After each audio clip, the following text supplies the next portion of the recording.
All right, guys. Welcome everybody to another week at the Commanders Film Room. As always, I'm joined by NFL analyst Mark Bullock and PFF's Nick Ackridge.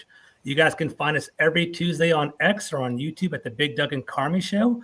So please give us a subscribe, like, and comment. You guys can find us every Tuesday at 4:30 to 5:30. This week, gentlemen, it's a tough one. The Commanders fall to the Pittsburgh Steelers 28-27, ending a 3-game winning streak. Mark, it was a difficult loss to swallow. The team seemed riddled with penalties, mishaps, yet still lost by 1 point. It's definitely a pretty nip and tuck kind of game. What's your takeaway from that loss to the Steelers?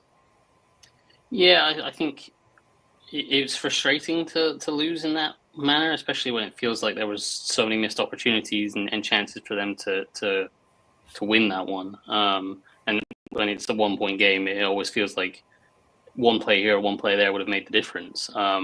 So it's frustrating, but I think my natural inkling is to take a wider view, take a step back and think this time last year we were watching a team that could hardly score points and couldn't run the ball and couldn't do anything really. And we're now watching a team that we're frustrated because they lost 1 point. They played terribly. They still scored 27. They still played one of the better teams in the league and took them to a 1 point loss, which they could easily have won if two more plays had gone their way. So from a big picture perspective, they're still way ahead of where we thought they would be at this point. So I take that positive out of it. But yeah, certainly in the moment, it was frustrating to lose that way. Absolutely, Mark. We're definitely getting spoiled around here. We're kind of upset at being 7-3, losing the 28-27 to the Pittsburgh Steelers. Granted, I would have loved to win. I was at that game. It was 50-50, 60-40 Steeler fans, a lot of fans there. It would have been nice to send them home packing on a long drive home, but unfortunately, we lost that game. So, Nick, speaking of offense, we kind of talk about all year long, we've seen some great efficiency with Cliff Kingsbury, but for the 1 week, whether it was a Steelers defense, whether it was the off day by the offense, we saw a chink in the armor. There wasn't necessarily that efficiency that we're used to seeing in Washington, high-scoring offense we've seen on Washington. I'm just curious, just from your takeaways, from your film breakdown, quick, like 1 or 2 sentence summary about what happened. Yeah, it was just nothing really kind of worked out well together, if that makes sense. You know, if Jaden got good protection, he missed something, or if there was bad protection, something was open. Nothing was really working in a kind of cohesive unit. And like you said, it's the first time we've really seen that, obviously, since week 1, which, again, is a very encouraging sign. We're 7-3. And like Mark said, this time last year, I was watching Jaden in college, studying for him, and Drake May and Caleb Williams and all those guys, just hoping we'd get one of those 3. So, yeah, to be 7-3 at this point, it sucks because now we've kind of raised our expectations. But I think there's still something to be really excited about.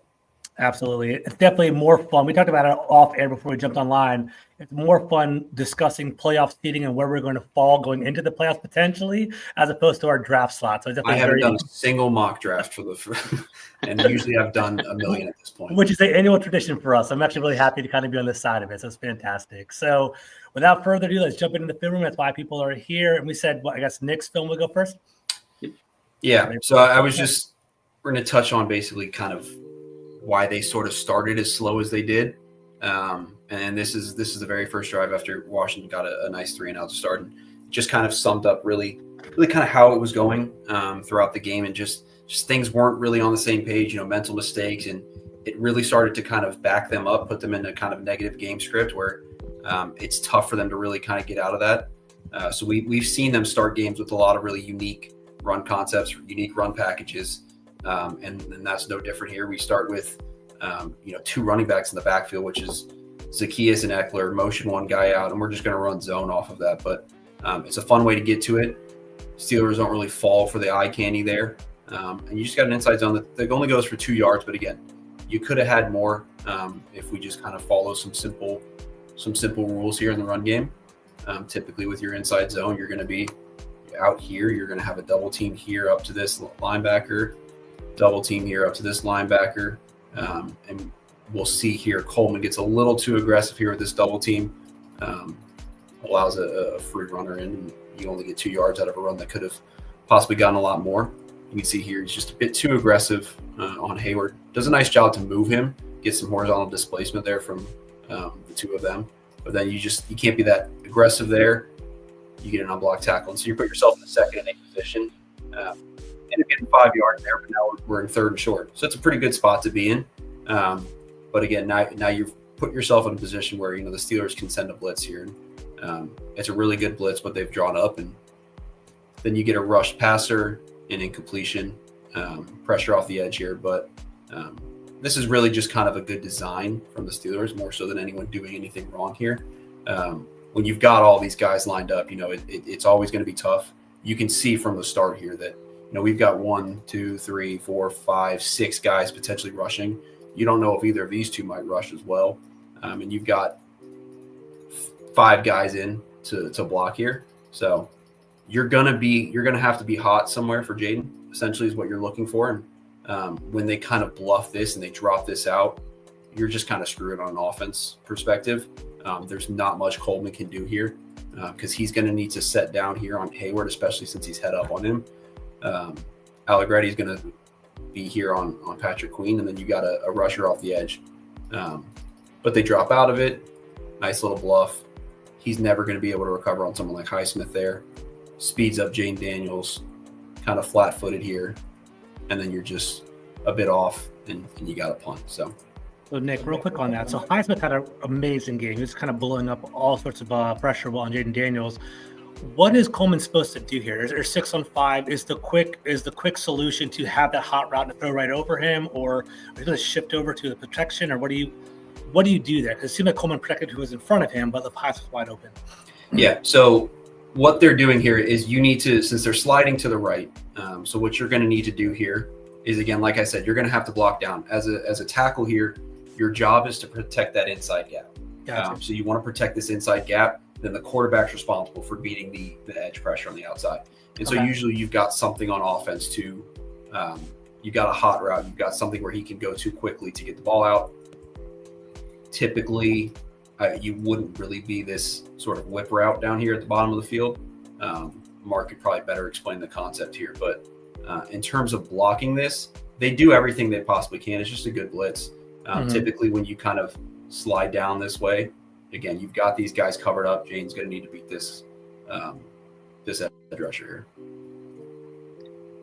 Yeah, so to add in on that, so the blitz is not actually a blitz, it's a 4-man rush. They're just bluffing a blitz. They've got 2 linebackers either side of the center, and that means the offensive line has to be ready to account for that because the running back's not staying in to protect. He's free releasing. So the offensive line have to be ready to down block inside to stop the rush straight to Daniels. They have to, so you can see Allegretti and Coleman both step inside so that Allegretti can pick up the linebacker and then Coleman can pick up Hayward, as Nick said. And when the linebacker drops back in coverage, they try to fan back outside, but as Nick said, there's no way to get out there, and it's just a nice design. It's one of those where you have to say, well, hats off to the defense. They got us on that one. It's frustrating. You have to kind of just accept that sometimes defense gets you with a nice call. You would like a more obvious hot route, and you probably the thing that I do question about it is if they were expecting a blitz, what was their plan? Because if the linemen were sliding inside to pick up the blitz, then Daniels needs to know that he's hot off that edge. Who's he going to? I guess it's that whip route, but as Nick said, that's not typically the kind of a hot route that you'd go for. You don't go for a route that a guy breaks in and then breaks again. You kind of go for a route that breaks instantly and keeps running. So I'm not exactly sure what their protection plan was, but I think that was kind of a theme a little bit early on where they had something that Washington's done really well this year has been protecting Jaden Daniels and keeping extra blockers in, keeping tight ends in, running backs and receivers to chip. And early in the game, they went to a lot more 5-man protections. And I think we saw Jaden Daniels got out of rhythm. I'm sure Nick's going to show some of that. And once they kind of realized, hey, we can't do that, especially against this front, they reverted back, and that's where they had some success. But I'm getting ahead of myself there. I'll let Nick carry on. No, I mean, you're 100% right. And this is the very next drive. And again, you come out with another unique run concept. And again, they want to stay ahead of the chains, basically. They want to put themselves in favorable positions. And when you play on a Steelers defensive line, the worst thing you can put yourself in is these third down situations, because they're going to be a problem. You touched on Alex Highsmith, who no one really talks about, but he's a dominant edge rusher. And then you have obviously have TJ Watt on the other side. Cam Hayward is still doing his stuff in the middle there. So you just don't want to put yourself in those situations. And sometimes, again, like on that third down, you can tip your cap and say, okay, that's a good call. You got us there. We move on to the next series. Other times it's just mental errors that you have on offense that puts yourself in negative positions. And that kind of happened a little bit too often at times there, on times in the first half especially. And this is another play right here where you see here, it's just power. It's from an off tackle sort of alignment where you've got, you're just moving Brandon Coleman over here to essentially the tight end on the right side, and then you've got Bates and Ertz here playing left tackle and then tight end left. Just a unique sort of alignment here, and you're just running power. It's essentially what you're doing, but it kind of looks like Sam Cosmi sort of whiffs on a guy, but it's not really his responsibility. He's always looking for this end man on the line of scrimmage here. What you want to have happen is you're going to be down, get over here. What Ertz needs to or should be doing is kind of bluff this block, set it up for Cosmi, and then he needs to get to the second level here and pin Patrick Queen. You can kind of tip your hat again to Patrick Queen, who played really well. He reads this right away. Ertz doesn't really have a chance to kind of bluff and get in there. But for Cosmi, he's always looking at Highsmith. Ertz needs to kind of, again, bluff that. You can see he's laid off the snap as well. He needs to bluff that, get to Queen, and then Eckler's got no chance. But now, again, you put yourself in a 2nd and 13 off of what's a mental error, basically, in an unfavorable position. So, you know what's funny, Nick, is all year long we've been breaking down the film, look at the intricacies of the run game. Washington has been pretty seamless and been pretty interchangeable all year long, but we're kind of seeing some flaws in the game right now. And I guess that there is some substitutes. I believe, Trent Scott was right tackle this week, and then Biadasz missed a couple plays here or there too. So there was some injuries going into the game as well. So yeah, and Trent Scott played about as well as you could expect someone to play, to kind of be put in that position, especially against TJ Watt. They definitely helped him more often than they did Coleman, which kind of led to Coleman being, again, it's tough when you're going one-on-one with Alex Highsmith a bunch, because, like I said, he's a very good edge rusher, and we can kind of see that here. I believe this is the very next play, or no, this is the third down. They get themselves back into kind of a third and manageable, but then you got a third down here where, again, the Steelers they're gonna have fun. They're gonna blitz you, and for me, this kind of comes down to Jaden, I think, looking to the wrong side initially, and to me, I'd like him to look towards this bunch concept, especially against man, to see this kind of open crosser of Luke McCaffrey, and kind of just quickly hit this. But pressure kind of gets into his face, and it makes it tough. So I'm not really placing blame on him, but again, you put yourself in a position on third down where you let the Steelers kind of blitz and they get home and they get a sack. But you can see it a bit better from here, this end zone angle. You've got it picked up pretty well here. You got a hat on a hat. You got everyone you want. Coleman kind of gets beat with an outside move, but to me, I would not want Jaden to kind of move off of this, especially with the man coverage that you've got presented. It's a good man beater, and you can see Luke McCaffrey's got a step there, and just kind of hit hit this, and he's running for a while. But you can see back on the sideline cam that he sees man coverage and he trusts Terry, and we've seen this throughout the entire season that usually in man coverage he's going to look towards Terry, and it's worked out. This time it didn't, but again, you're just putting yourself in a negative position. I'd add some context to that one. On the first third down play that they had on the opening drive, Terry won a one-on-one on the outside, and Jaden didn't have a chance to hit him. You can go back to it if you want, but it's this one. So Terry wins his one-on-one on the outside, and I'm sure he went to the sideline and said, "Hey, I just burned that guy, and if you get a chance, come back to me." So on the next drive, that's obviously where he was thinking. Now, I'm 100% with Nick. To me, it looks like Jaden goes straight to Zach Ertz on this one, and then doesn't like it, and instantly goes, "Oh yeah, I've got man, and Terry might have won on the outside. I'll go to Terry." His read should be high to low here. It should be Zach Ertz deep. If it's not there, come back down to McCaffrey, especially when they get the blitz look at its man coverage, and he should be thinking this is potentially him thinking he should be hot because they've got 6 coming. And the back, I don't know, I can't remember if the back stays in, so I don't. Yeah, the back he does. does kind of stay in. Okay, so he's not necessarily hot, but he should be thinking man coverage, pressure's coming, potentially up to 6 rushers. I need to be getting the ball out quickly, not thinking I need to get backside. So yeah, he 100% for me should be going to McCaffrey, and he had the time to do it. And I think he just got a little bit greedy, thinking, Terry had won on the first third down, and maybe he would have won this one as well. Yeah, difference there is the Steelers this time put Joey Porter Jr. on Terry instead of Dante Jackson like the first one. And Joey Porter Jr. is a menace. I think he's going to hold you on every single play, and it's whether or not he gets away with it or not. He's got to be a complete nightmare to play against because he's just very physical, always in your face. But yeah, it's just a miss there. But again, you put yourself in a position like that. And, we saw earlier that Jaden's process is just a bit sped up because of the pressure they've already brought.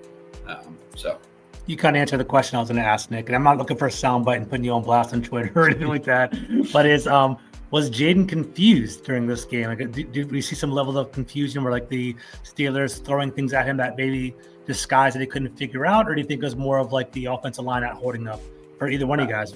I don't think he was confused. The Steelers didn't do too much in terms of confusing him. They played a ton of man coverage, just straight up man coverage, and they sent 5, they sent 6 constantly. So I just think he was sped up, and that led to some misses. But there were still some really great plays that he's made. We'll eventually touch on them, but of course I got to be the negative guy to start off with the bad stuff first. Negative Nick. But they didn't really do anything to disguise too much. They played some cover 2, but it was really mostly just straight up man. I think this is the one time they just played cover 3, but this is a wrong play. But no, I don't think that they really did anything to disguise. I think that, honestly, their best disguise is just speeding up his process, and it kind of it made him struggle just a little bit. So this is the very next drive here, and this is similar to that protection we talked about, where I kind of want to know what their plan was. I don't really understand what their plan was on this one. You're running outside zone here, but against this front, I don't know what they were expecting was really going to happen. I'll let it play through and then kind of show you the end zone camera, but you got 2 guys in the backfield right away. This play was just never going to work based on the front here. And again, like I said, you've got outside zone, and it's going to split zone basically. So you're going to have him come across here. So you've already taken one guy away. So you're asking Trent Scott to get all the way out here on TJ Watt. You're asking Sam Cosmi to get all the way out here. Center's here. And these are they're almost impossible blocks to ask from these guys. So I think this is a play that, again, you got to get out of. This isn't something that's going to work with against this front. And you can see like Cosmi and Scott do all they can to get out there, and they just don't really stand a chance. And then it's another big loss on the play, and you put yourself in a tough position. So then again, very next play, second down. We've kind of seen, this is what we just touched on, Jaden kind of speeding up a little bit and not really trusting what he's seeing as much. I don't think there wasn't too much where he could kind of get to initially in the play here, but you can kind of see if we just watch Jaden here, you can kind of see him really sort of feel pressure, panic a little bit, and kind of drift backwards, which he doesn't usually do, and then throw a ball that's never really going to be caught.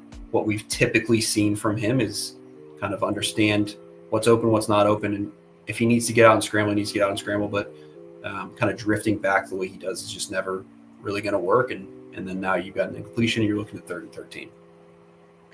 That was the play where I thought he is a little bit out of sync with the offense here, and was maybe a little bit panicky and feeling the pressure that the Steelers were getting early.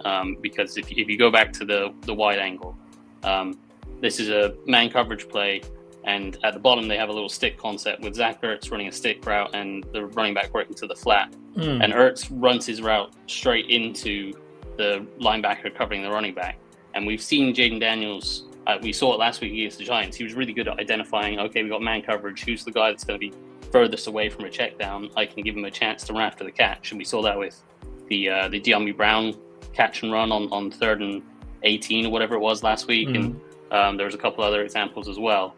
And so, yeah, we got that little stick concept to the bottom here, and then you just see that Ertz runs right into the linebacker that's due to cover the running back. And I think Jaden Daniels, when he's confident and not worried about the pressure, he sees that, okay, I've got that, exactly what Nick has circled there. I've got that contact. I can just dump this off to the running back in the flat, let him go run after the catch and pick up some yards. And it's not necessarily going to be like a huge gain, but but on 2nd and 13, you put yourself in a manageable position. Exactly. 5, 6 yards. Yeah, exactly. Mm-hmm. So yeah, it's one of those ones where he's sped up, and even if he doesn't want to get it to Eckler here, you've got, again, of course, you just asked if they did anything to kind of disguise coverages, and of course they do it on this play.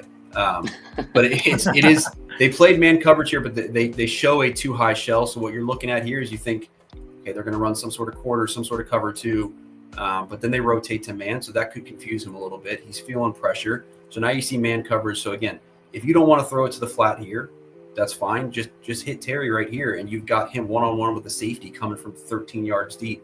Again, he might not make him miss, but you're getting 6-7 yards. So, yeah, they just sped him up a little bit, and that's what you can expect from a really good defensive line. Yeah. So now of course, they didn't convert on the 3rd and 13. It's going to be tough to do that. So then the very next drive in the second quarter, they kind of understand that, hey, we need to really protect here. We can't be doing this, one-on-one sort of stuff. So we got 2 tight ends in here, pistol formation, and they end up having an 8-man protection here. Just 2 routes, 8-man protection. You're getting man coverage. You give Jaden time, get a nice, easy comebacker on the sideline. Get yourself in some kind of positive gains here. And again, 8-man protection, you better be able to block this. They almost kind of don't, but gives Jaden just enough time. You got a nice first down. You've also got a penalty up at the top of the screen here. Yeah. They were doing that a lot. Yeah. They're just physical corners. And so, again, you've got yourself in a nice sort of momentum here. They're going to send 6-7 guys. You've got 8 to protect. And we like our receivers against these corners. Bates gets an outstanding block there, by the way. He comes in as a tight end. Across. Fantastic. Picks up a blitzing linebacker. That is an outstanding block. This was the one where I started to feel like they identified the problem. As Nick said, Jaden was getting a bit sped up. They were bringing some pressure and they were feeling it, and the protection plan wasn't quite working early. So they went back to this kind of stuff that they'd been doing all year: 2 tight ends in, max protect, play action, and instantly you see Jaden be a lot more comfortable, even though there is more pressure around him. We've seen this year that he has been okay under pressure. It's when he's feeling comfortable with his protection plan that he still is able to deliver. And obviously they get into this stuff and he feels a lot more comfortable with that plan. So, yeah. And then very next play, same exact sort of look, 2 tight ends, running back, this time not in pistol, but you're going play action. This time you're blocking with 7. You got 3 out in the pattern, and let's hit a deep ball. And you get a nice pass interference there. And then you put yourself now in a position in field goal range just off of 2 plays by just going full max protect, which is then going to force the Steelers to kind of change things up. Again, they're only sending 4 here, but they're sending a linebacker blitz. You've got it picked up, and you trust your receivers. I love when a cornerback starts to kind of talk some crap as a flag. I love it. It's always hilarious. But yeah, you put yourself in a good spot, and then.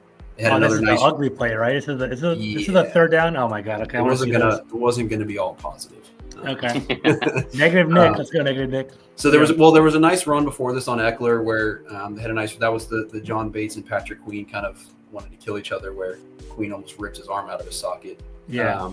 But then you come back with the next play, so you've got some momentum going. You've got 3 straight first downs. So now they start to go quick. You kind of want to add this extension for the run game, get to your screen. But now we got 2 guys thinking the screen's coming towards them, and Luke can't block 3 guys, and then now you've lost 4 or 5 yards, and now you're sitting in 2nd 14. I can't explain to you who was supposed to be the screen guy here. I don't know, but it's just miscommunication somewhere. First time we've really kind of seen that from the wide receivers. They're usually on the same page here with these screens, but now you've put yourself in a negative spot again. Down close to the red zone, which was a massive problem we saw against the Bears. We've seen it multiple times where they kind of get closer to the red zone some of those mental errors kind of sort of pop up again. And then we get to the very next play, and you're trying to earn it back on 2nd and 12, 13, whatever you have, and you call a run play, which, sure, fine, call a run play. It's not what I would typically do, but I think it was an RPO, to be fair to them. Because I think the tackles on the backside are pass protecting, but yeah, I think this is one where Patrick Queen makes an outstanding play. Yeah, I was gonna. You've got everything blocked up the exact way that you want it blocked up. Again, you're hoping that the RPO kind of holds Queen here, but he was playing great. He knew exactly what was coming. Like I said, you've got everyone blocked, but he just makes a great play. Yeah, if he didn't get that. That was a great play by the defender, because if he doesn't get there, there's a lot of room on the bottom for Eckler to turn the corner over there. Yep. It's one of those plays where for a linebacker, you better be right on this play, because if you're not, then it's going to look bad on the other way. But again, you've got this block perfectly. It's just pin pull, where you're pinning guys down here. You've got 2 guys pulling, and everyone's doing their job. They're on their blocker here, but again, you put yourself in a negative spot where guys can kind of sort of pin their ears back and take chances. And that ended up being another field goal. And then I didn't even touch on the touchdown, because that kind of came from the fake punt there. But really just 3 points there from those 5 possessions, obviously the touchdown. So it was just a bit of a struggle to kind of start. Absolutely. Are we pivoting to our next clips? Yeah, he's got the good stuff. Yeah, I got fun stuff. I get to be Mr. Positive. I get to be the good cop. Nick, there you go. It's a much more fun job. I'm what Cliff Kingsbury says he was at USC. He was the good cop. What pivot, kind of building off what Nick was saying there. The kind of theme for me early in the game was they went with a different protection plan from what they normally do, and they were trying to get the running back and basically trying to get more receivers out into patterns, because I think probably because the Steelers were playing a lot of man coverage, and the more receivers you can have out, the more chances you got winning a one-on-one matchup somewhere. But their issue was they weren't able to protect. So as we kind of pointed out, once they kind of reverted their plan back, they started to protect better, and Jayden started to get into more of a rhythm. And this was the start of the drive. They scored the touchdown before the half. And you can see that Jayden Fields in so much more of a rhythm. Earlier on, we were seeing him sped up, kind of drifting back in the pocket. This is just a quick kind of hitch curl kind of thing to Terry McLaurin. And you just see Jayden's in much more rhythm. He gets to the top of his drop. His footwork looks smooth. It's pretty quick, but it's still smooth. And he gets the ball out on time. So it's just showing that he was feeling a lot more comfortable at this point. You can see again, it just takes a nice quick drop, gets the ball out on time, hits McLaurin, and from the end zone angle, you can see nice footwork, nice and smooth, hits the top of his drop, instantly he's ready to throw the ball, hitting McLaurin as he's coming out of his break, able to place it low and away because his footwork's good. He's able to be pinpoint accurate, place it a low away from the corner coming over the top, completes the catch. They get a better spot there than they did for the 4th down play, but we'll move on from that. And then that drive, you could instantly see that Jayden was starting to feel more comfortable, and the footwork was there, and the accuracy was there, and so they continued with that protection plan. This was 3rd and 2 a few plays later in the drive. You can see they're in an empty set, but they've got Austin Eckler. This is Zach Ertz here. Ertz here, Eckler here. They're both chipping on the edge to help the offensive tackles against those 2 edge rushers that we've talked about. We're kind of running a deep route here, a wheel route from a jet sweep, and a deep over from Noah Brown, or maybe Terry, I can't remember which one. Essentially, we see what we were talking about earlier with Jayden, where he was much more content last week to take what the defense was giving him. And you can see here, Steelers drop into a cover 2, and so they just drop. Jayden feels like, okay, well, I'm not going to hit this route. They're going to have a guy in the middle. We've got 2 safeties over the top of the deep stuff. We've got corner sinking with the wheel route. I'm just going to take one of my 2 underneath routes. He finds Zach Ertz, and Ertz is able to get up the field and look at that, 4 whole yards after the catch. I know, no yak Zach is no yak Zach making you eat those words. So yeah, it was just another example of he's feeling a lot more in rhythm, and you could see once they got into this protection plan, where what we've seen all year, where they're chipping the guys on the edge, they're buying their tackles more time. They completely take this rusher out of the play here, and Ertz is able to get open underneath, and Jaden's feeling more comfortable and hitting his routes. And next play again, we get the running back motioning out into the flat. That's going to open up space, and Jaden's going to again be that pinpoint accurate. You'll see it from the end zone angle where That's a really good throw. Very good. yeah, you're going to see this linebacker widens out. This linebacker comes towards the hash marks, and Ertz is going to kind of run between them. And Jaden ideally would like to put it right on Ertz and let him continue running after the catch. But the linebacker's in the window. It's Ertz. So. Yeah, true. So you can see the linebacker widens out. He's still got Patrick Queen kind of on the hash mark, so you can't just throw that way in front of him because that's an interception risk. So he kind of has to put this more on Ertz or a little bit behind him because Queen is peeking in there. So he does put it behind him, puts it in between those two players, and completes the pass. And at that point, you're starting to feel, okay, he's feeling it. So, sorry, I was laughing at him falling. Hey, Mark, real quickly, because I don't really know the sequence of where you grab these clips. Is it safe to say that Cliff Kingsbury kind of made the proper adjustments as the game moved on? Is that fair to say?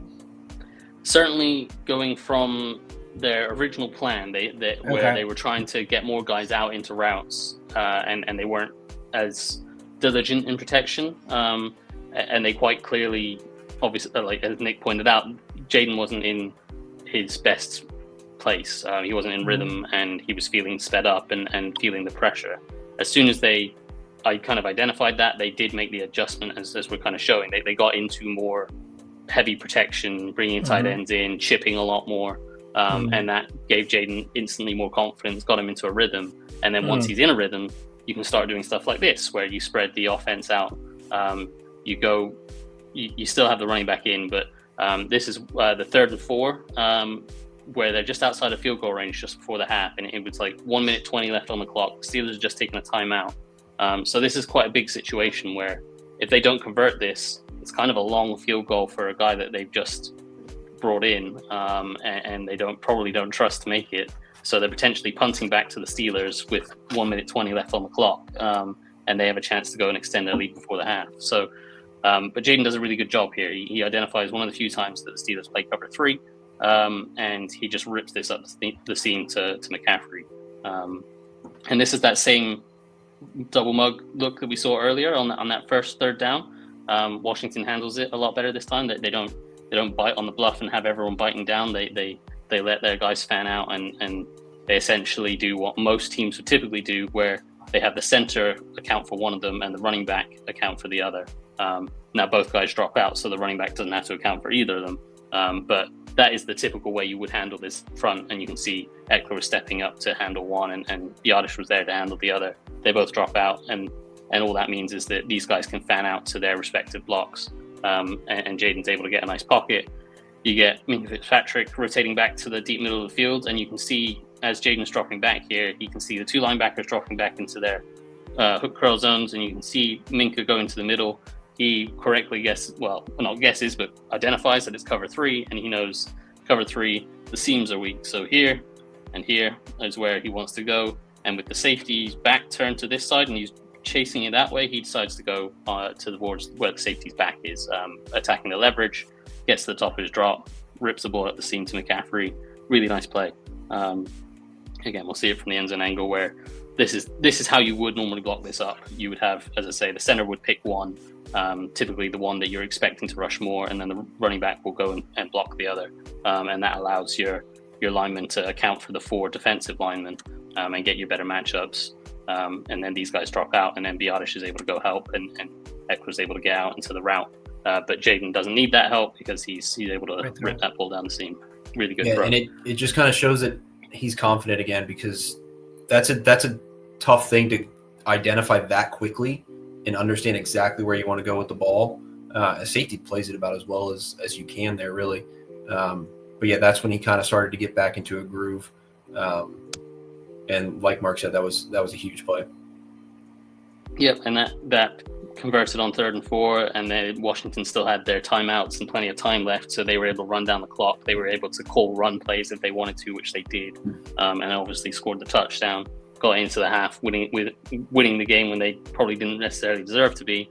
And then they came out of the half kind of on fire, and we see this was the first play out of the half. It's kind of an RPO glance or drift. It's a mix of the drift concept of play action that we saw RG3 and Pierre Garçon destroy teams with back in 2012. It's Terry McLaurin running very that. first touchdown. I think it was that slant right for Pierre. Exactly. You got so he's going to get to, I think the coaching point is usually about 6 steps or about 10 yards and then drift over the middle of the field. And Jayden can obviously hand the ball off on an RPO, or he's reading the defense and deciding whether he likes to pull it and throw. And on this occasion, he sees the safety coming down. He sees the corner going back, and these linebackers quite heavily we're going for the run. And you can tell it's an RPO. You've got the lineman on the backside blocking for pass, front side blocking for run. Jayden pulls it, and you can see just this huge hole in the middle of the defense. Beautiful design. Terry you take advantage of the aggressive linebacker that we just saw on the play before, where Patrick Queen guessed right that it was going to be a run and Jayden didn't pull it. This time he does pull it, and that's technically Patrick Queen's zone that he needs to be in, but he's guessing run and he's too aggressive. And Patrick Queen down here. And you get a nice exactly. If that had been the RPO where he handed it off, it was Queen's making that play, but this is the space that they vacate, and clearly they saw that and adjusted. And then I'm still surprised Terry doesn't run away from Joey Porter, but I have a thing to say about this, because I've seen people going crazy saying I don't think it should be expected that he scores that, because you have to, if you go back to the sideline angle, you got to catch it, you got to make Minkah Fitzpatrick miss, and then you got to get back up into top gear against a very fast corner. So I think, again, fans should be happy with the fact that he catches this and makes this miss, and you get 50, 60 yards here. I understand, but two defenders, yeah, exactly. I can see where you're coming from, Nick. I just think we're being a little too harsh on a 50, 60 yard gain here, saying that Terry should run away from him. I don't know. That was a great play. Usually Mark's more right than I am, so I'll lean with what he says. I just think that at this point, Terry kind of just takes off up the field. He's not like trying to juke Minkah. Like if he got close to him and tried to make a move and go, then yeah, I'd understand that's why Porter's able to run him down. But he kind of just goes, and you would think that Terry has the speed to outrun him. And maybe, Terry's older now, and Joey Porter Jr. isn't the slowest guy in the world. So like, one of them's a junior, okay? One of them's a junior. No one's not. So that was a nice start to the second half, and it showed that Jayden was kind of more in a rhythm in the second half, and at the end of the second quarter, and this was one of the best throws he's made possibly all season. It's also one of the best catches I think we're going to see all season. Yeah. So this is slot fade. This is something we saw Jayden do a million times at LSU. To Neighbors or Brian Thomas or whichever one of their all-star receivers that they had at LSU. So they switch up McCaffrey and McLaurin. McLaurin goes into the slot. McCaffrey runs outside. McCaffrey's job is just to run a little under hitch slant kind of thing, occupy this corner and vacate all this space for McLaurin to fade into. Steelers are going to blitz a linebacker up the middle, and he's actually going to come free. So that's going to make this throw even more impressive when we see it from the end zone angle. But Terry is just going to run this fade, and we don't need to get too technical about it. But you can just see when you have good players that make good plays. I mean, good players making great plays, and you can see the ball's out here. Terry hasn't cleared the guy. Jayden's just being like, I'm trusting Terry to go make a play, and boy does he go make a play. So from this angle, I just want to point out how crazy of a throw this is. This linebacker comes right up the A gap, completely unaccounted for. And this is one of those plays where they've got their 5 down, all rushing, so the offensive line are all blocking out to each lineman. The back kind of checks and instantly tries to release. I think the back needs to be stepping up and blocking this linebacker here. I think that's a mental error from him. But Jayden makes it not matter. You can see he's looking straight down the field. He sees the safety in the middle of the field, and when he sees the safety in the middle of the field, and sees this linebacker gunning for him, he's knowing that chances are it's more than likely than not that it's man coverage. I'm going to have Terry on that slot fade, I don't care if he's not burned the guy, I'm going to go to him anyway. Looks off the safety immediately, turns to Terry, gets this ball out. And this is what I was talking about earlier. When Jaden is comfortable in his protection plan, he has shown this year that he is willing to stand in there and take hits. It's when he's not sure of his protection plan that you see him fade away from stuff. Like we saw earlier, where he faded away from that pivot route from Zacchaeus. Here he's not fading away from anything. He trusted his protection plan. Maybe he shouldn't have because the back blew it. But I was about to say. He stood in there and he delivered a beautiful throw. And Fantastic this throw. is just an outstanding catch. Like, you couldn't place it any better. And Terry goes and makes this outstanding catch and then gets both feet down. Incredible catch at the sideline. So a couple great things there. So Mark, after doing a lot of film study with you throughout the year, one thing that I really liked about Jaden, if you go back a second, he did a great job of basically looking off the safety. He followed a stripe on his helmet. He's looking straight down the field. He's holding Minka Fitzpatrick, and then last second he flips his head, throw it down to Terry McLaurin. Great pass over there. Step one. And step two, what a great renaissance year for Terry McLaurin, right? We've been waiting for years for this. He's been having a turn set. Look at this, holding the safety. Last second, throws the ball downfield. Perfect, moonshot. Yeah, exactly right. There's a stripe. Moonshot, sideline pass to Terry McLaurin. Terry McLaurin, excellent catch. And it's just fantastic. Terry McLaurin's playing out of his mind right now, having a career year with a great quarterback. He just needed a quarterback. It's awesome. The film always showed that, that man was open more often than not. And he wasn't really even technically open on that play. Yeah. No. That we've seen him come down with those catches all the time with his forearms and making plays on the sideline. Yeah. So Jaden got into a rhythm, and I thought he actually played pretty well. And that made it more frustrating that they couldn't hit on some of these opportunities. I'm going to go into negative Mark now. I'll be negative Nick for a minute. So there was quite a few missed opportunities, and some of them were on the receiver, some of them were on Jaden, some of them were just unfortunate. And here we have, this is almost kind of a dagger concept, but you got this receiver breaking this off a lot quicker than on a dagger concept. He'd be a little more vertical, and you got Terry on this side running deep. And where Jaden wants to go is this crossing route from Zacchaeus, because again, we talked about the Steelers playing a bunch of man coverage, play action protection. Linebackers bite up, huge hole over the middle of the field, and Jaden spots it already, and Zacchaeus is coming to it. They just don't connect, and we'll see on the end zone angle.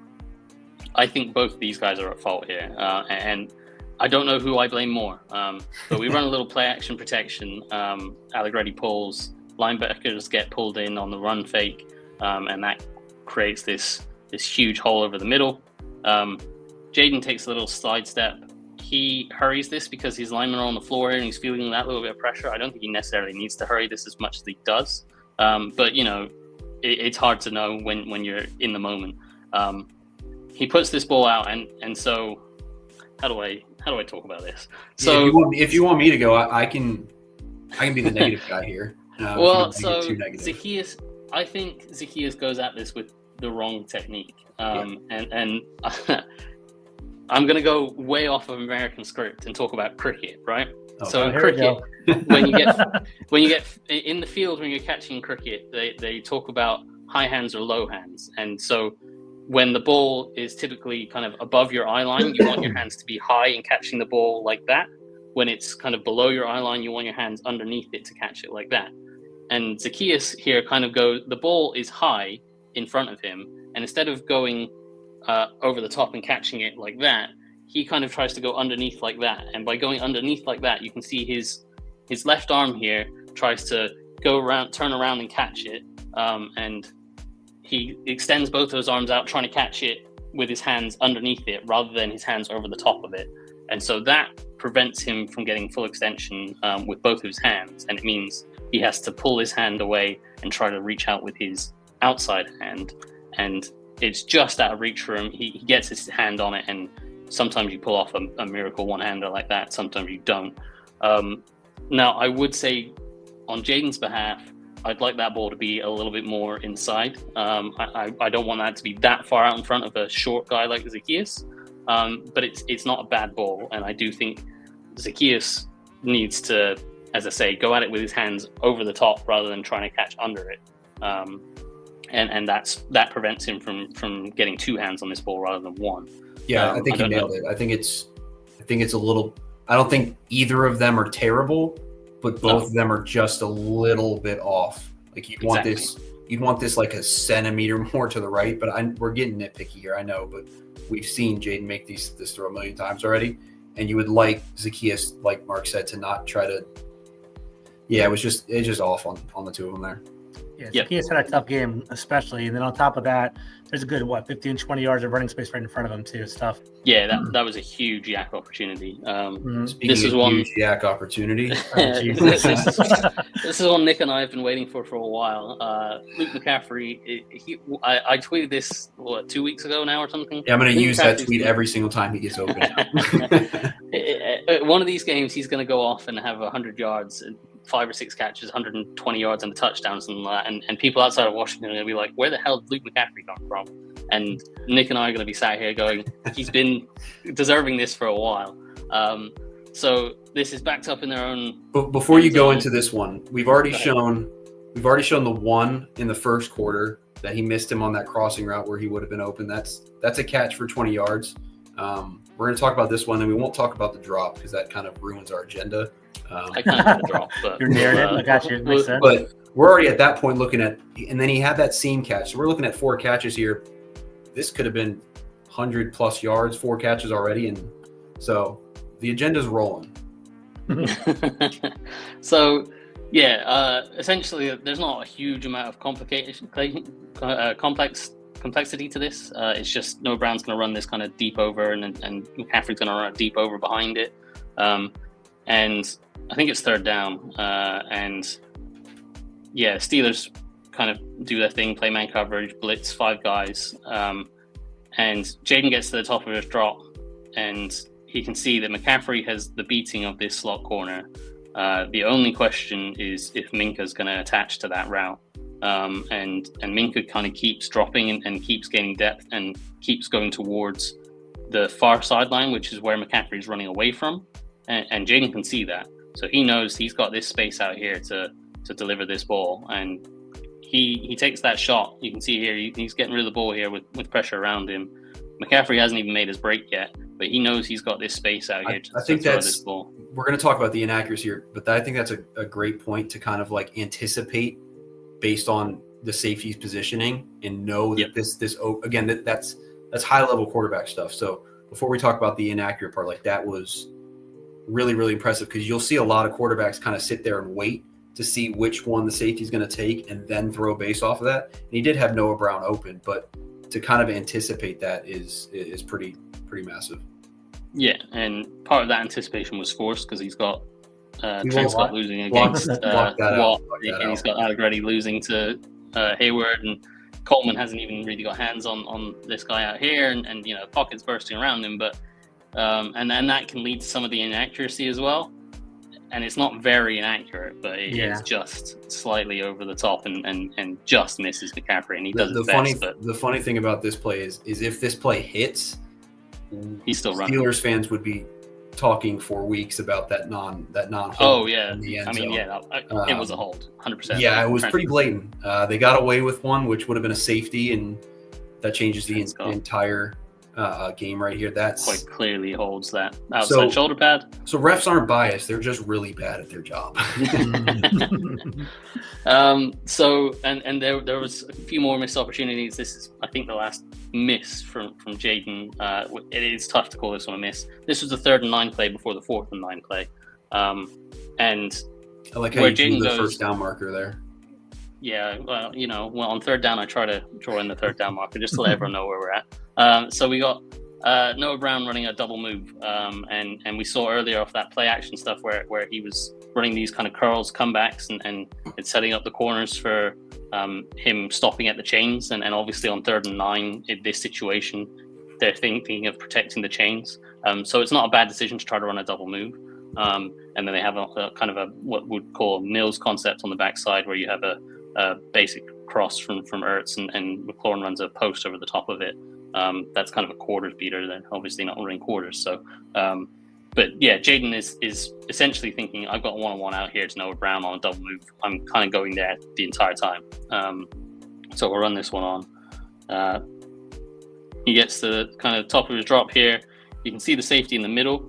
He doesn't do as good a job of holding the safety here. The safety's kind of seeing that he's peeking that way and starts leaning that way. But Noah Brown does his little double move here, gets the corner just to stop his feet, and that's all that Jayden needs. Jayden's looking out here. He sees the corner stops his feet, and it's, I'm going to Noah Brown.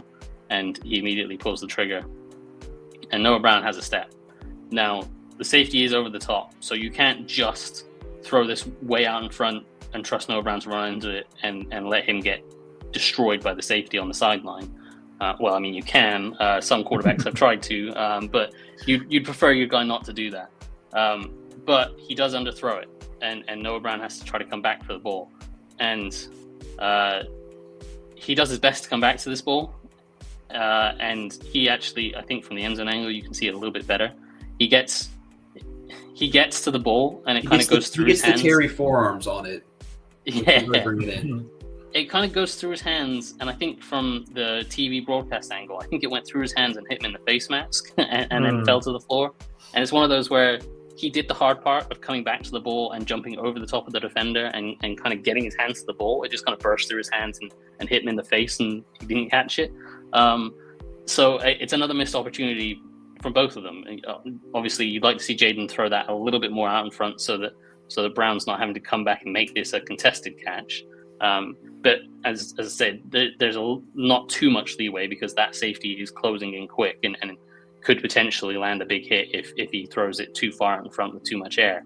But he did underthrow it enough for Brown to have to come back and get this corner back into the play and make that a contested catch, and he can't come up with it. So that was a few of the missed opportunities. And while we've got a few minutes left here, I thought you didn't want to put the fourth down one in there. No, I think we've talked about. I think we've seen that one enough. Exactly. I thought we'd look at. So I thought Jayden actually played quite well in this game, and he didn't get a ton of help, and there were quite a few drops. And this was. I'll start with the worst one. Fortunately, they scored 2 plays later, so it didn't matter. But this cannot happen. You got a little out route from McCaffrey, and you got Dyami Brown, which I think is help sell a run fake. You got your 2 better run blocking receivers, and you're thinking running the ball, and Dyami Brown kind of just leaks out into the back of the end zone here on a play action fake, and you can see everyone kind of charges up thinking it's a run, and Dyami Brown just runs straight behind the safety and is wide open. You do not get that wide open in the end zone, and he hits him exactly where you'd want to hit him, and he drops it. Sometimes you just get too wide open, and you just don't really know what's going on. I don't know. I don't know, man. Yeah, I don't know. You're a pro. This was a rough game for Dyami Brown. He had that drop touchdown. We saw the weird screen thing where he might have been off on that and had a 2-yard loss on it, and then he had that potential double pass play where he ended up running it backwards and losing 10 yards. I think his official stat line was 3 targets, 2 receptions for minus 13 yards. Jesus. And the other target was this drop. If you want to pay me his salary, I could go after you and get you 2 catches for minus 13 yards. I can do that. Pretty positive. I could also drop this pass too. I'd lose less. I would lose less yards. I would drop 3 passes and lose less yards. So it was a rough game for Dyami Brown. And you know, he's had a decent season. Like just last week, he had that incredible play on 3rd and 18.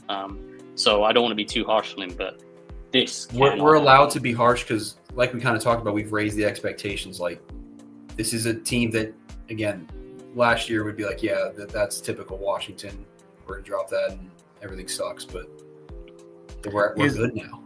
Is wide receiver the number 1 priority, fellas? Now that we got Marshawn Lattimore, it's still secondary.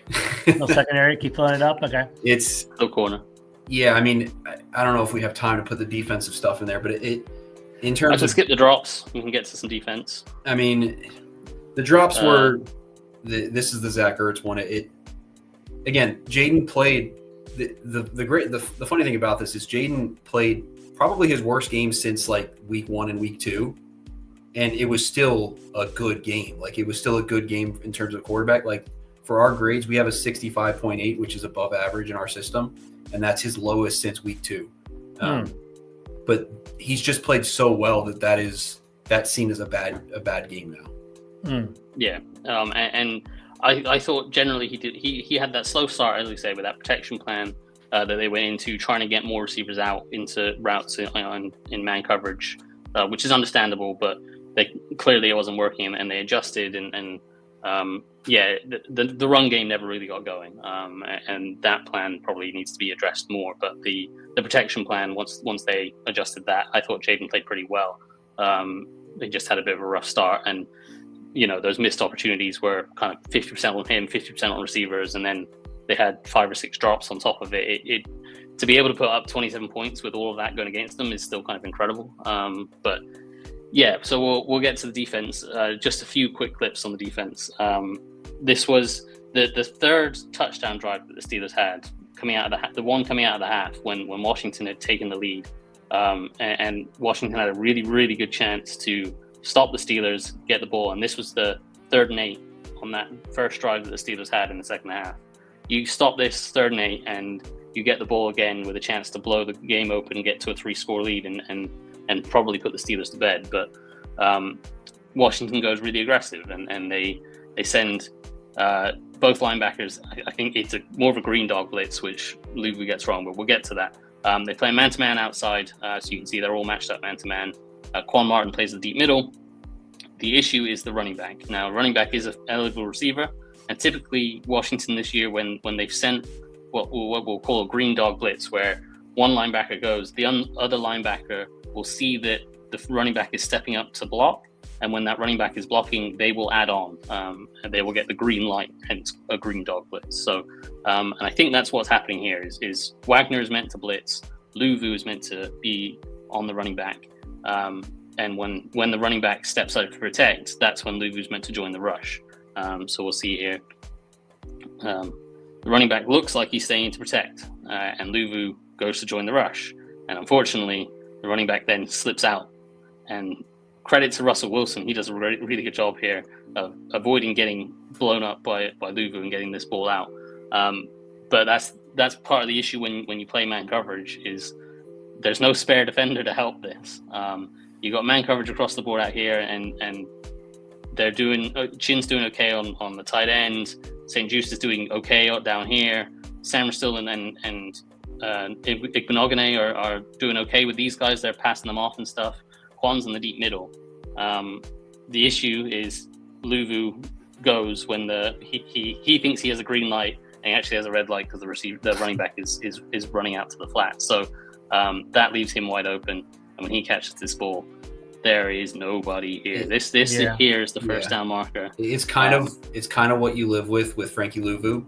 Like when he's right, that's an incredible play. But he's wrong, and it's kind of what I talked about. Like when we first signed Frankie Luvu, like when he's right, he's going to blow things up and it's going to look incredible. But when he's wrong, it's going to be bad. and if it makes you feel better, Mark, we also pin this on Luvu in terms of our grading. So. That's what I assumed, because he loops around, and typically it's the looper that would be responsible. The guy that goes first is typically just the actual blitzer. But yeah, you see here, like the running back does step up, like he is going to protect. He does a good job of selling it, and it's kind of like a cat and mouse game. Like the two of them are trying to guess what the other one's doing, and I think Warren does a really good job here. It is a great job, and Luvu almost stops there and almost thinks, oh crap, I need to get out, and then I don't know whether it's I don't quite see this guy coming out, or he's missing a block, or whether he's thinking I'm this close and I'm running free, I'm just gonna go get Russell Wilson. Yeah, knowing the way Frankie Luvu plays, I think it's see quarterback, kill quarterback. Yeah, and he nearly gets there. Like this is still an incredible play by Wilson. Like at this point, this is a sure sack, and he manages to somehow get that throw off with Luvu and Wagner in his face, and finds his running back, and he gets rewarded for it, and the running back goes and picks up 26 yards, and that's a huge play in the game. That sets up that converts on that 3rd and 8. If they got off the field, that's, again, as I talked about, Washington gets the ball and they're potentially going to go win the game. And then we'll do one more because I know we're at the hour already. So we'll do one more. This was 2 plays later. So the very next play after that. This was a backbreaker. Yeah, the very next play after that, Dante Fowler got a sack, setting up 2nd and 20. So again, they're in a really good position to limit the damage, maybe force a long field goal, or even potentially a punt if they keep them out of field goal range. Pickens just runs a slant here. What you're going to see is the coverage rotates to this trip side. So Chin's going to rotate down to cover the slot, and Quan's going to go back towards the middle and even cheat towards that 3 receiver side.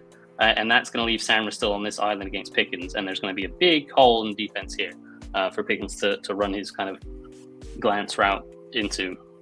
And you can see Quan's already got to the far hash mark, and that is where the hole is. And Russell Wilson is good enough to see that, and Pickens breaks in, and Sanders still playing off, isn't able to close quickly enough, and Pickens makes this catch. And now that's not ideal, but at this point, it's not the end of the world. We're still potentially, if we make this tackle right here, it's still 3rd and 6, 3rd and 5, and we can still potentially get off the field with a long field goal. Maybe a sack takes them out of field goal range, and you get a punt. So it's not the end of the world. But George Pickens is a big guy. Sanders still is a small guy. He doesn't quite close the gap enough to make a tackle. Quan comes across and kind of bounces off him as well, and Pickens breaks through and turns it into a 34-yard gain. Watching George Pickens run with the ball is just look what he does here. He just like presses all the buttons at this point. Just juking, hurdling no one, spinning. He's a very interesting person. Yeah. Go ahead. Let me throw one more out real quick before we wrap it up. So obviously, like the most polarizing player of the week, the player of the hour, then Benjamin St-Juste. In my opinion, I thought he played a pretty well-rounded game. He tackled. I thought he was a good run fit and run support. But he obviously had that glaring mistake to give up the touchdown against Mike Williams. What is your assessment of Benjamin St-Juste for both of you guys for the year, for the game? I'm going to stand on my soapbox here, and Benjamin St-Juste was pretty solid throughout the game, other than that one play. Which okay. I know, but we have to temper the expectations. He's being asked to play cornerback 1 right now, when we've seen that that's not really what we should expect of him. And Mark got a bit of blowback saying that we're going to put Lattimore outside to basically replace him because Noah's played really well in the slot. Mikey's played pretty well on the outside. So I think that obviously that last play was a backbreaker. You can't fall for that. You can't guess that. I mean, you have to stay back, and you can't. It was just bad. It was really, really bad. But I thought he had a decent game other than that. I have a slightly different opinion. So Mark's a -1 now. Okay. Yeah, I don't want to be too negative on St-Juste, but I feel like he has given up he's making a lot of the same mistakes every week. He gives a comeback or a curl like multiple times a game every single week. And it's because he's afraid of this exact thing happening down here with the double move. And the one time you want him to have situational awareness at the end of the game against the receiver that they've only just signed that's known as a deep threat, known for double moves, and he's only come in for one particular play, to not be aware of that is bad. And here's the thing, he doesn't get beat on the double move because the receiver breaks this off. This is not a good double move. He breaks this off really early, and St-Juste is on top of it. What the issue is that St-Juste thinks he's running an out. And so he, rather than turns and runs with Williams and shows him to the sideline and closer to the throwing window, he tries to cut off the outbreaker, and that gives him a bad angle. And you can see he kind of steps towards him here. And because he's thinking it's an out route, he's trying to run this to the sideline, and Williams just takes off, and that's where he loses it. If you go back a little bit, if you just kind of look at the difference of techniques from St-Juste compared to Sanders still up at the top, it's almost a death sentence to kind of stop your feet right there, especially again knowing the situation, knowing that this is Mike Williams. He just runs deep routes, and Sanders still keeps his feet moving. He's there. He's able to kind of react. You can't stop your feet there, and it's just yeah, it's tough, real tough. Yeah, so for me, I've been the debate I've been having with St. Just is I would say St. Just is a guy where you're 4 years into this with him, where he flashes potential, he's got these great traits, and he never quite puts it all together. He's so inconsistent constantly, and he still, like, I give full credit to him because he comes out straight away after the game and he fronts up and he says, yeah, that was my bad, I made a mistake, I gotta play that fade there. But I feel like we hear that from him like 3 or 4 times a season where he's like, yeah, that's my bad, I've got to play the fade there, I can't get beat on that double move. And it's like, at some point, fronting up is not enough. You've got to make the correct decision and make the correction. You can't just keep making a mistake and then taking the blame. That's going to lose you football games, as it did. So for me, I think Samarstill, they moved outside because for a few different issues, and we could be talking for an hour about that. But we could go for another hour to talk about the slot corner and corner issues and how to fit the run from with them and all that sort of fun stuff. So I think I would be leaving Samarstill outside for now, and leave Igbenogany inside, and that would mean that Lattimore would come in and play the other side. So that's where I'll leave it. Gotcha. Well, that's a great segue because, you know, our upcoming matchup against the Philadelphia Eagles on Thursday has an array of great wide receivers. We're going to see how that plays out. I don't think Marshawn Lattimore is going to play. We'll see what happens, but he hasn't been practicing this week, so it seems kind of doubtful there. Gentlemen, great breakdown. I want to say thank you guys for the 1,274 people that watch us live during our live broadcast. Definitely follow us on YouTube, The Big Doug and Carmi Show. You can follow both of these guys on Twitter and our tags as well. We're here every Tuesday from 4:30 to 5:30. Hopefully we break down an Commanders victory next week. What the hell am I doing, guys? All right, cool. Anyways, guys, have a great night. Take care. See you guys soon. Peace.